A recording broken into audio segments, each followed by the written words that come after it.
नमस्कार। हम सुनीता मौर्य अपने वीडियो में आप सबका बहुत बहुत स्वागत करते हैं। आप लोग को गीत जैसा भी लगे कमेंट में अवश्य बताइएगा। विवाह गीत है।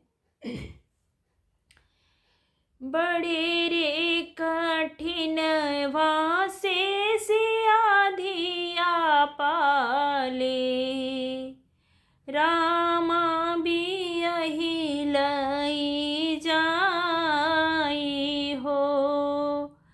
बड़े रे कठिन वासे सियाधिया पाले, रामा बियहि लई जाई हो।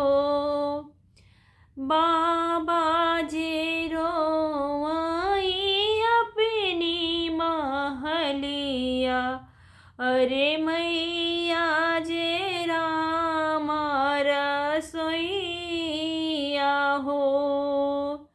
बाबा जे रोई अपनी महलिया, मैया जे रामा रसोइया हो।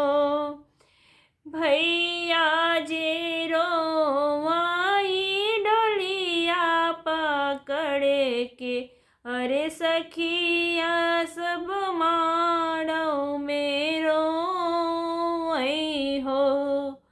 भैया जे रोई डोलिया पकड़ के, सखिया सब माड़ों में रोई हो।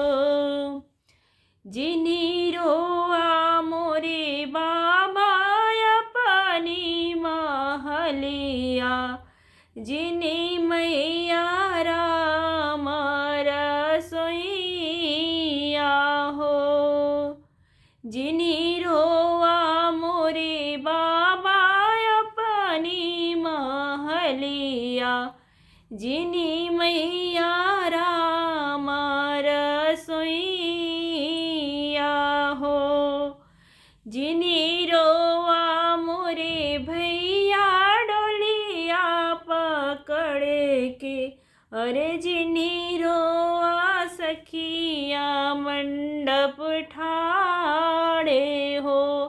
अरे जिनी रोआ सखिया मंडप ठाड़े हो।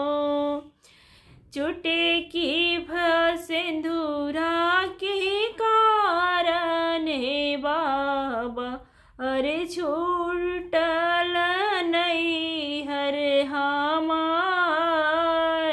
हो।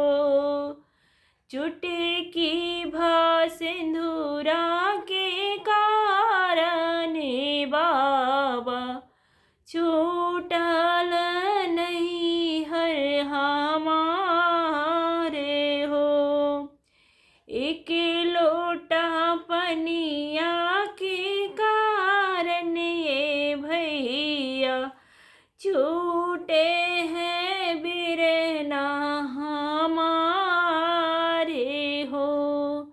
एक लोटा पनिया के कारण ये भैया, छूटे हैं बिरना हमारे हो।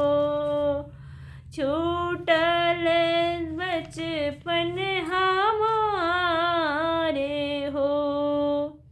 बड़े रे कठिन वासे सियाधिया पाले, रामा बियहि लई जाई हो।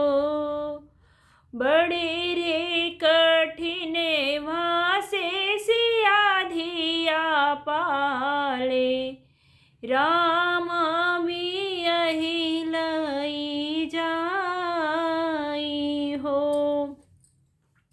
जी हाँ, बेटी को पालना बहुत ही कठिन होता है, लेकिन क्या करें।